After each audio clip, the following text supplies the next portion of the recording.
my internet family. Hello, my internet family. Welcome to another installment of People Are Mad and Have No One to Tell Them. This will be episode 2. You guys seem to love the first episode, so I'm back. Me and my creaky leather chair are back for episode 2. I am your host, Jarida, and I'm here to bring you the tea on the craziness, the madness, the stupidity, the nonsense, the tomfoolery, the absolute girl, really though, like, the topic, the situation, the dilemma that we're here to discuss today is moral crusaders. Yep, you heard it right, moral crusaders. People that are doing the most to show that they're morally superior to everyone else.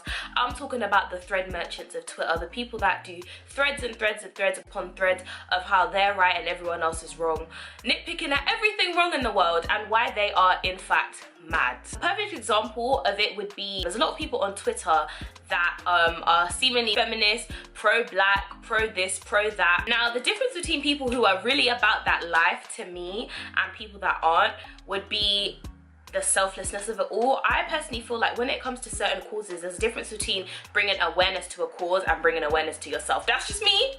I'm just saying. A lot of the time people want to take up certain spaces, not just to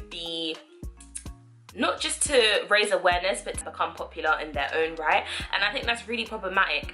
And we see a lot of those kind of things when you see the rise of like female empowerment things, like female empowerment talks and panels. And even if you look at the way Misguided and Pretty Little Thing and a lot of those kind of companies, they market and they target using this whole female empowerment and using slang and words and phrases that are synonymous with certain movements and certain demographics to try and entice people in. And it's not to say that that's a bad thing. I mean, you're a company, you're there to make money, obviously you want to market, but I think it shows this rise of people using stuff like female empowerment and black power not to shed light on issues and for solutions, but actually just to make themselves seen and make themselves heard. Really and truly what ends up happening is nothing impactful happens. Now, that's not to say that people should stop taking up causes and raising awareness, but there's a very big difference between someone who's a moral crusader and that, you know, they want to be doing the moral Olympics and doing threads upon threads, but when it comes to actually putting in any type of work, crickets. Like, where you at though? Like where you at though? It's easier to point out everything that's wrong with the world rather than everything that's wrong with you. Or let me not even say everything that's wrong with you, but the things that may be your weaknesses, the things that you need to work on. And I think it's very, very easy to point out other people and their flaws, but it takes a lot more courage and a lot more character to be able to start within you. And honestly, when Michael Jackson said, "I wanna make a change." No, what does he say? If you wanna make the world a better place, take a look at yourself and then make that change. But don't get my message misconstrued for me saying that people that stand for something and stand for a cause, that they're being selfish or that really they're only doing it to be like, I'm not looking at it in a cynical way, but I'm noticing the patterns in certain people. And I don't even need to call out names. There's so many people on social media that do this kind of stuff, and I respect them for raising awareness of certain things, but a lot of the time when you have such a big following, and a lot of people have such big followings online, it's important to continuously check yourself and check that you're not becoming part of the problem as well by just shouting, because oftentimes the loudest person in the room might not be the smartest. The person that's making the most noise about a situation or a problem does not necessarily mean that they themselves have the answers. They're just the loudest in the room. And that goes for a lot of things in life. I feel the same for moral crusaders. You need to make sure that what you're doing is not solely for your benefit and that you're actually making impact. And a lot of the time when it comes to certain things, no one person can change anything, but small positive differences in your life and the people around you make a difference. Having a big following doesn't necessarily mean that you're even influencing anything. Attention does not necessarily mean influence. Importance doesn't even necessarily mean influence. Another issue with moral crusading is what ends up happening is they can't accept when they're in the wrong, and then it becomes this kind of morality complex in a way where you feel like, where you find it very, very hard to accept criticism. You find it very, very hard to accept correction. When you look at the people that start doing all this high jumping for morality, moral Olympics, doing the most, you find that they start exhibiting very unsavory behavior patterns, such as dragging other people. Wait, let me educate you.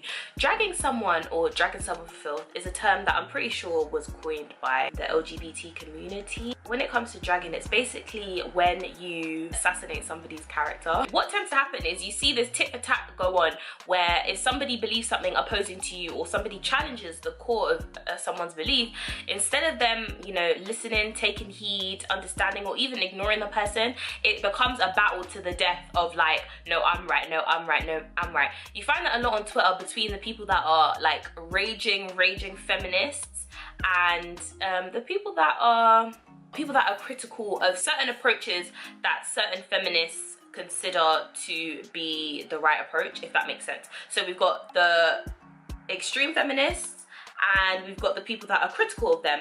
And a lot of the time what happens is the people that are critical now, because they can see how attached you get, because they can see how triggered you get by something, they want to nitpick and nitpick and nitpick and nitpick, and that's something that you can't deal with. So what happens is you start dragging people for filth, going back and forth, and it just becomes a vicious cycle. Those type of people, I'm right, you wrong, head ass type people. And I just think people need to realize that you don't have the monopoly on what's right.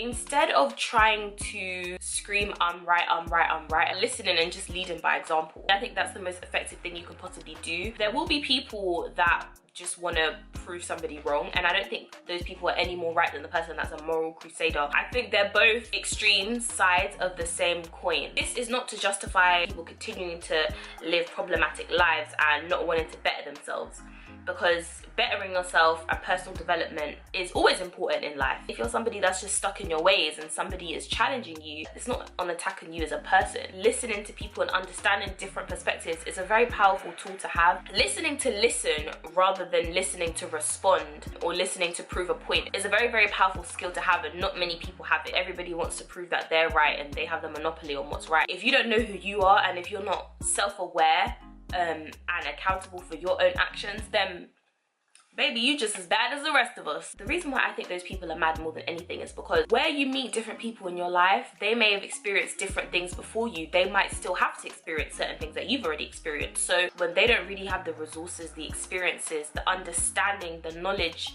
to know where you're coming from, it's like fighting a losing battle.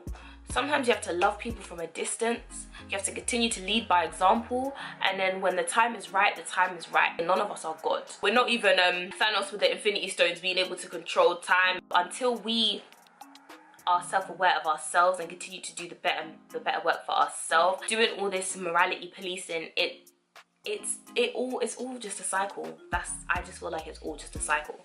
And that's why I think you're mad, because you find out these same people, they have skeletons in their closet. So rather than trying to prep yourself up to look like you're perfect, how about prep ourselves up so we know we're progressing? So everybody just needs to check themselves, and nobody is perfect shouldn't be used as an excuse to continue to live and do problematic things. But at the same time, perfection is very debilitating. I always get this word wrong. Perfection is very debilitating. Perfect, as in never messing up, as in never missing the mark. Anyways, for you, if you've done it, well done, innit? All you can do is keep progressing, because once you feel like you can't reach the perfect mark, or everyone else can't reach the perfect mark, it's just gonna be exhausting. It's exhausting. It's exhausting because the world is so flawed. You'll drive yourself insane. I say people are mad, you will drive yourself mad. And a lot of people will try and mess with you and try to shake you and try to rattle you. But baby, if you know who you are, then that ain't gonna happen. Thanks for watching episode 2, guys. And if you haven't checked out episode 1, go check that out next. And guys, don't forget, if you want this series to continue, please keep liking it, please keep sharing it, please keep commenting, and just giving encouragement and support where you can.